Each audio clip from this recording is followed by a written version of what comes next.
Moi, aujourd'hui, quand j'ai une baisse d'activité, je crois pas que c'est un problème. La question qui m'a sauvé, c'est comment je peux faire pour que dans 2 ans, je puisse dire à tout le monde que cette galère, c'était génial. Je suis en train de créer quelque chose qui va rendre le business plus facile à l'avenir. J'ai encaissé plus de 400 000 € sur Internet. Pour moins d'heures de travail, tu vas générer plus de revenus parce que tu auras plus de leviers, tu seras plus efficient. Tous les préparateurs mentaux veulent coacher le mental des athlètes et être magnifiquement payés pour ça. Mais qui peut vraiment le faire ?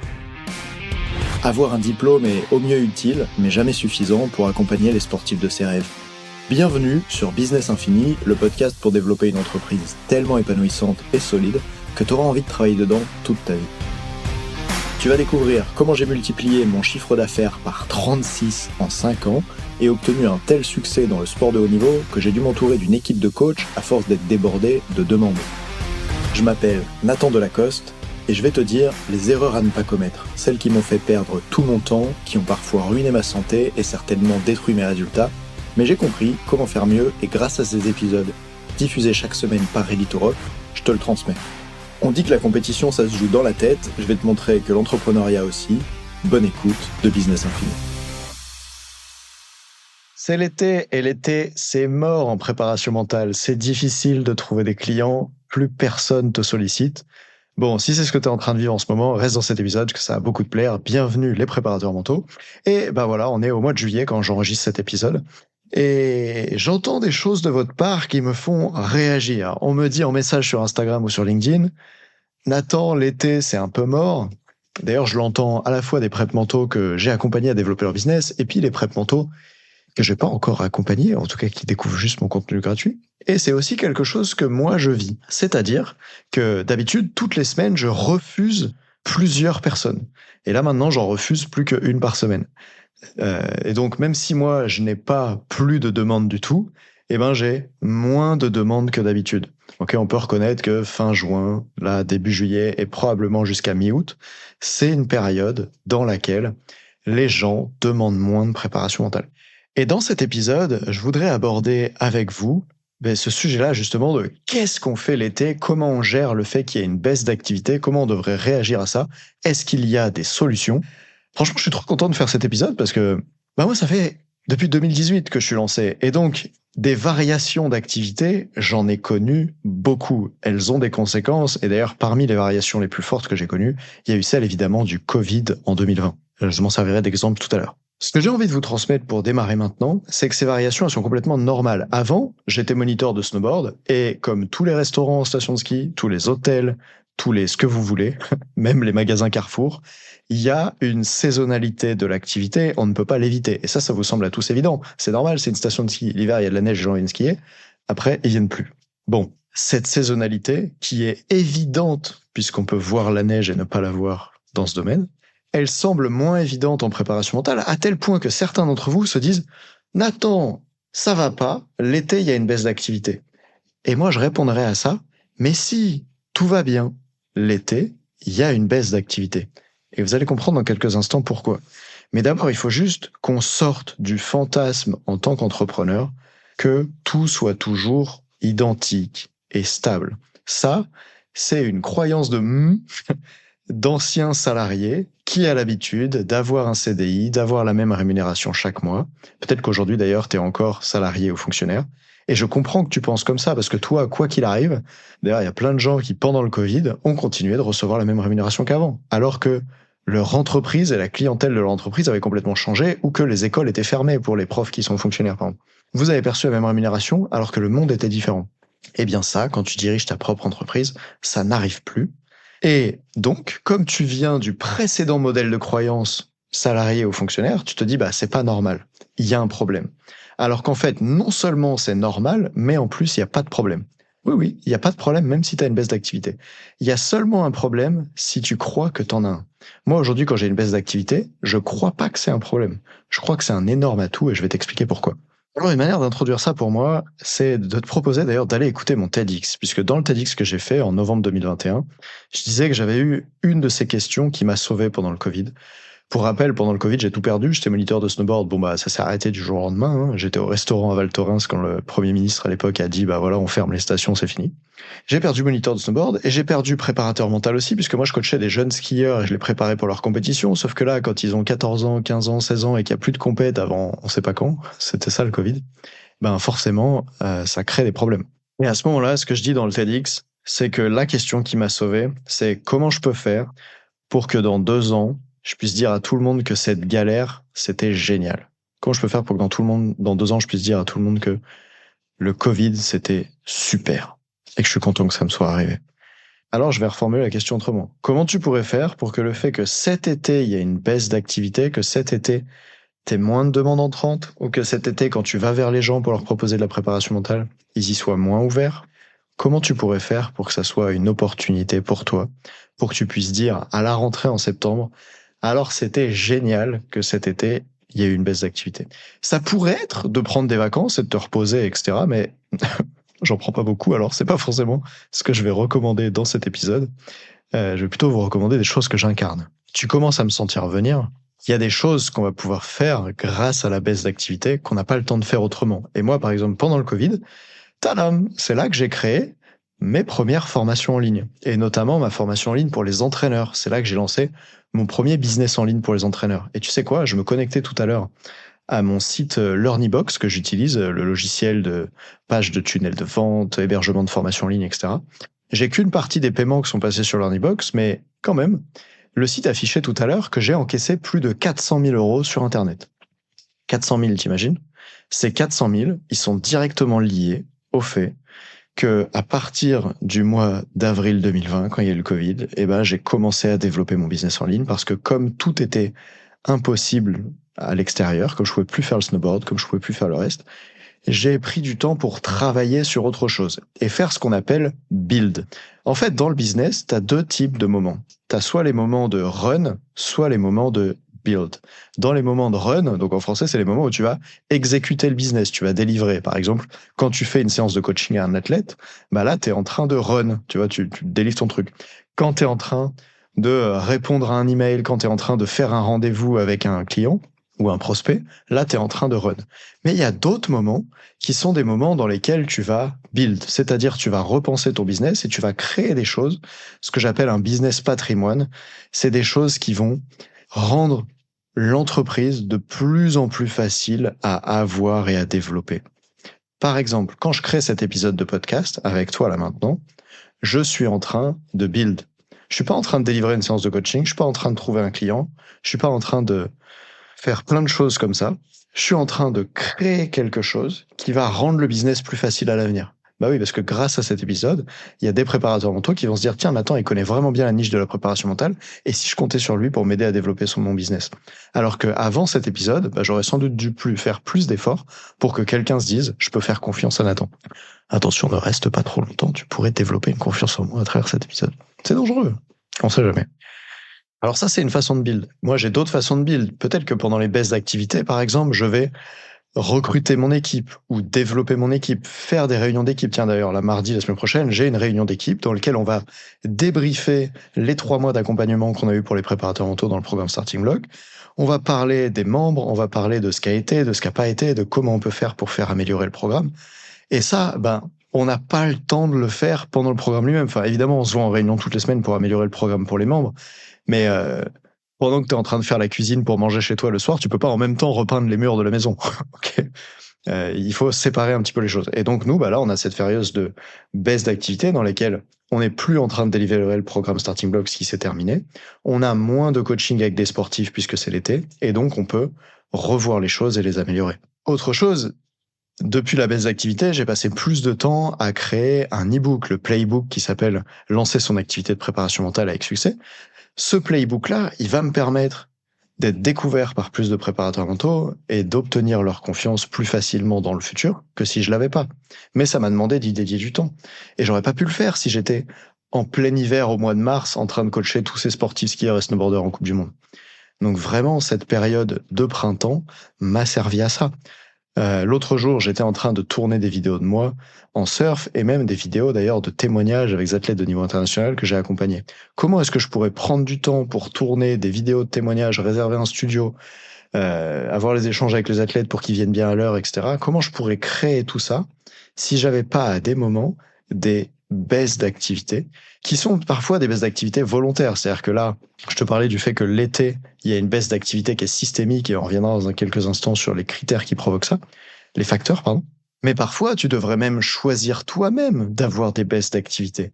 Et une des erreurs que j'ai le plus souvent fait ces dernières années, c'est d'être en mode ah putain, il faut faire de l'argent, sinon je sais pas comment je vais faire pour manger, pour payer les équipes, ou même pour mon ego, parce qu'une fois que tu as fait un peu des sous, bah, ça te fait mal de voir que t'es plus capable d'en faire. Il peut y avoir plein de choses qui rentrent en compte. Et donc, j'étais un peu comme le hamster dans sa roue, en train de ok, bah, j'ai même pas fini un truc, que je suis déjà en train d'en lancer un autre, j'ai même pas fini de délivrer avec les clients que j'ai, que je suis déjà en train de me dire il faut que j'en retrouve d'autres pour la suite, sans évidemment jamais léser les clients en cours que j'avais, parce que ça c'est toujours une priorité chez moi et chez Ready to Rock, c'est qu'on est obsédé par comment délivrer des accompagnements de qualité. Du coup, ce qui empêchait, c'est pas les clients qu'on avait, puisque ça, on continuait de bien délivrer. Ce qui empêchait, je sais pas si on dit ça comme ça, bah, c'était ma vie personnelle. C'est le fait que, bah, du coup, je faisais sauter les créneaux de sport, ou que je voyais plus mes amis, ou que je m'habillais avec des vieux fringues, j'avais plus le temps de sortir. Bref. Tout ça, ça arrive parce que j'étais en mode, non, non, mais il faut sans cesse continuer. Et je voyais pas qu'on pouvait parfois lever le pied pour construire des choses qui vont faire que dans le futur, le business sera plus facile. Et donc moi, c'est une leçon que j'ai souvent besoin de me rappeler, et devant mon micro, aujourd'hui, je suis en train de la rappeler à moi-même, c'est Nathan, c'est ok d'avoir des baisses d'activité, volontaires ou macroéconomiques, structurelles, etc., parce que ça va te servir si tu sais les observer comme des opportunités plutôt que comme des problèmes. Et franchement, si tu repars de ce podcast avec une idée, c'est chaque baisse d'activité, c'est pas un problème pour moi, ça va devenir une solution, une opportunité, déjà, tu auras beaucoup appris. Maintenant, pour aller plus loin dans les détails.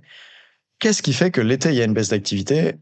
Ben, en fait, elle est très souvent liée à la manière dont marchent les saisons sportives. C'est-à-dire que la plupart des sports sont en pause compétitive quand on arrive à l'été. La plupart des sports collectifs, c'est le cas. Hein. Si tu t'inscris dans un club de basket ou de hand, tu verras qu'on ne te propose pas d'entraînement en juillet, on ne propose pas de compétition non plus. C'est pareil, même souvent à haut niveau, c'est là qu'il y a les coupures, etc. Et en fait, c'est le cas pour les sports les plus connus comme cela, mais c'est aussi le cas dans d'autres disciplines. Je ne connais pas toutes les disciplines et évidemment ce que je dis ici est le plus souvent vrai mais spécifiquement faux. Donc vous pourrez me dire ah ouais mais attends, pour moi en juillet c'est la haute saison dans mon sport. Et c'est peut-être ça qui fait d'ailleurs que pour toi pendant cette période-là, tu devrais pas être en train de build mais en train de délivrer, ok? Et que tu vas avoir des trous à d'autres moments. Mais si je prends l'exemple des athlètes que moi j'accompagne le plus, les athlètes de sport d'hiver, les skieurs et snowboarders dans toutes les disciplines, bah, l'été, au mois de juillet, ils sont pas en train de rien faire, ils sont en train de faire la prépa physique à fond, mais le plus souvent, ils se disent, bah, mon mental, ça va. Comme ils sont pas confrontés à des problèmes, parce que ce qui crée le plus de problèmes confrontants chez eux, c'est la compétition, c'est la peur de pas être sélectionné, c'est le manque de résultats. Bref, c'est tout ce qui est lié à la compétition. Eh bien, ça fait que l'été, ils s'intéressent pas forcément à chercher un préparateur mental. Alors, encore une fois, parfois c'est faux, puisque je viens de signer avec un snowboarder qui est 3 fois champion du monde, et on a signé fin juin ensemble. Donc, pour certains, c'est différent. Mais si par exemple, je prends l'exemple des skieurs et snowboarders, souvent, pour moi, ils se réveillent en septembre ou octobre. C'est là que je reçois des nouvelles demandes. C'est là qu'on va me contacter en mode « Ouh, la saison d'hiver arrive ». Et d'ailleurs, c'est assez marrant, mais quand tu as le premier rendez-vous avec ces personnes-là, souvent ils vont te dire « Ah, c'est bon, là je m'y prends tôt, on est en septembre ». Et ben, on pourra commencer en décembre. Et là, je suis obligé de leur rappeler que dans préparation mentale, il y a préparation, et donc il faut faire du travail en amont, il faut pas attendre d'être la veille de la compétition pour entraîner son mental, etc. Donc, d'ailleurs, ça, c'est un choix que tu pourrais faire. Et j'en parlais l'autre fois avec un préparateur mental dans le ski, il se reconnaîtra peut-être. Salut Thomas. On se posait la question de l'été, quand les athlètes veulent pas faire, enfin, sont pas spontanément à la recherche de préparation mentale, est-ce qu'on devrait les éduquer au fait qu'il faut s'y mettre maintenant? Et c'est une possibilité, tu vois, tu pourrais créer du contenu qui dit l'hiver est loin, mais en fait, il arrive vite. Viens entraîner ton mental maintenant. Voici pourquoi. On peut soit faire ça, soit ben justement préparer à ce que dans le futur, le business soit plus facile. Je te donne des exemples. La fameuse séquence de préchauffe. Ce que j'ai expliqué dans plein de podcasts jusqu'ici. Peut-être que toi, jusqu'à maintenant, tu as tellement délivré la préparation mentale que tu pas eu le temps de créer une bonne séquence de préchauffe, que t'as pas, par exemple, de bonnes vidéos qui te présentent avant le premier rendez-vous et qui font en sorte que quand l'enfant et le parent se connectent sur Zoom ou te retrouvent en présentiel, ils aient déjà confiance en toi avant même d'avoir passé la porte. Eh bien, dans cette période de baisse d'activité, c'est ce que tu devrais faire, parce que c'est ça qui va faire que plus tard, quand les clients seront prêts à devenir clients, parce que c'est le moment pour eux, par exemple, parce qu'ils se disent «Oh, j'ai une compétition qui arrive, il faut vite qu'on m'accompagne», eh bien toi, tu pourras plus rapidement les faire monter en température, tu pourras plus rapidement développer leur confiance.